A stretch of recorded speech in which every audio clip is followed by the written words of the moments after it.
Welcome to Language Flow, the podcast for learners who want to think about big ideas. I'm your host, Avery. And I'm Melody. Great to be here. So, Melody, I have a simple question for you today. Have you ever wished that you could live forever? Wow, starting with an easy one. Of course I have. I think everyone has that thought at some point. To never say goodbye, to have endless time. It sounds like a dream. It does, and that's our topic today. What would actually happen if humans could live forever? Let's imagine a world where science finds a cure for aging. You can still die from an accident, but you won't die from old age or disease. This is called immortality. Immortality. Okay, so living forever. My first thought is it would be amazing. Let's really break that down. What's the very first thing that changes for humanity day one? That's a powerful thought. Healthcare would be transformed. It would shift from trying to extend life to just improving its quality of it. Fixing injuries from accidents maybe, but not fighting aging. Let's really break that down. What's the very first thing that changes for humanity day one? Right? The advantages seem obvious. Think about it. You could learn everything. You could learn to play every musical instrument, speak every language on Earth. I'd finally have time to master the guitar and travel. You could spend 100 years just exploring one country, really get to know the culture. You wouldn't be a tourist anymore. Exactly. The pressure would be gone. The feeling of running out of time, it would just disappear. You could have so many different careers. Be a doctor for 50 years, then an artist for a century, then a space explorer. That sounds incredible. It would completely change our idea of education and work. We would just be constantly learning and growing. It does, but every dream can have a dark side. Let's talk about the problems, and there's a really big one to start with. Okay, I'm ready. What is it? Overpopulation. If people stop dying, but we keep having babies, what happens to the planet? Oh, right. I didn't even think about that. There would be too many people. Where would everyone live? What would we eat? Exactly. The planet has limited resources. That means a limited amount of water, food, and space. We're already facing challenges with 8 billion people. Imagine 20 billion or 50 billion. So we would have to make some very difficult choices. Huge choices. For example, what governments have to control how many children people can have. Maybe you're only allowed to have a child if someone else dies in an accident. That's a very dark thought. It changes the idea of family completely. Or another idea. Maybe we'd have to expand beyond Earth, colonize other planets like Mars. But then that raises another question. Who gets to go and who gets to be immortal in the first place? So would it be available to everyone or only to the rich and powerful? That's a scary thought. It could create a new kind of society, a world with two types of people, the immortals who live forever and the mortals who still die.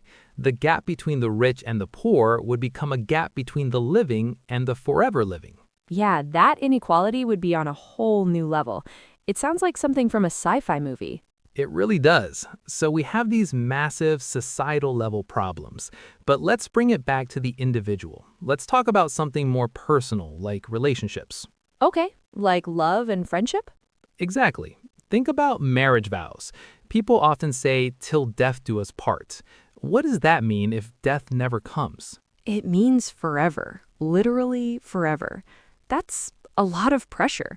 I mean, people change so much in just 10 or 20 years. Can you imagine how different you would be after 200 years? Or 1,000? Would you even be the same person? Maybe relationships would become temporary. You might have a partner for 100 years and then you both decide to move on. That's a strange thought. It makes relationships sound less special somehow. And what about loss? If you're immortal, you'd watch everything you love disappear. What do you mean? Well, your pets, for example. Your dog or cat would still live a normal lifespan. You would have to say goodbye to them over and over again. And the world itself would change.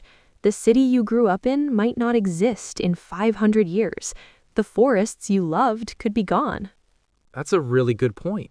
You'd be living with constant loss. It could lead to a lot of sadness and a feeling of not belonging anywhere. And that brings up another problem. After you've experienced so much, after you've learned everything and seen everything, what's left? Boredom. Extreme boredom. There's a wonderful French word for this feeling, ennui. It's spelled E-N-N-U-I, ennui. It means a deep feeling of weariness and dissatisfaction that comes from having nothing to do. That's the perfect word for it. After 2,000 years, would you even want to get out of bed in the morning? You've already read every book, seen every movie, visited every place.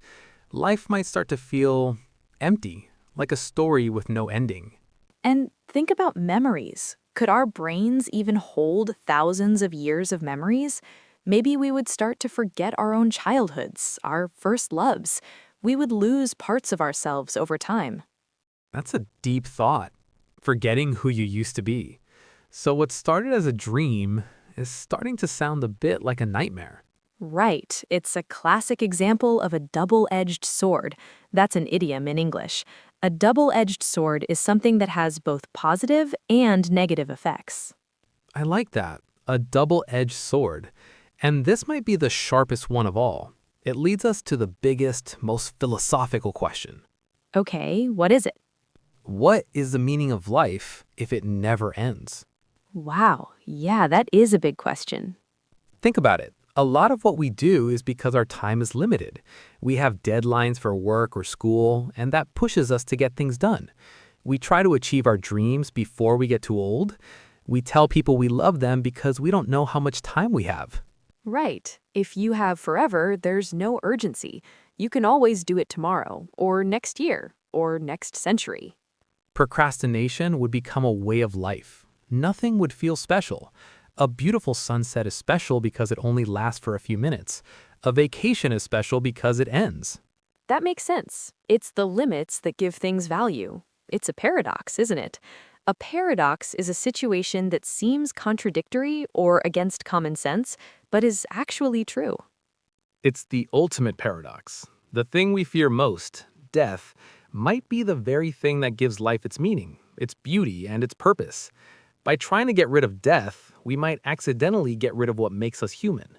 So we've gone from a wonderful dream of endless possibilities to a very complicated reality. We talked about the pros, like having all the time in the world for learning and hobbies.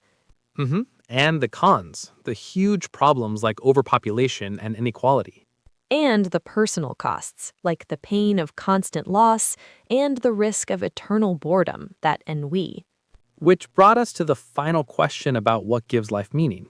It really is a double-edged sword. So, Avery, let's go back to your first question. After discussing all of this, if you had the choice, right now, would you take it?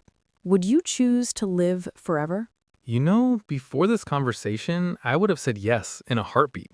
But now, I'm not so sure. I think the limits are what make our lives so rich. I think I would choose to keep life as it is, precious and with an end. What about you?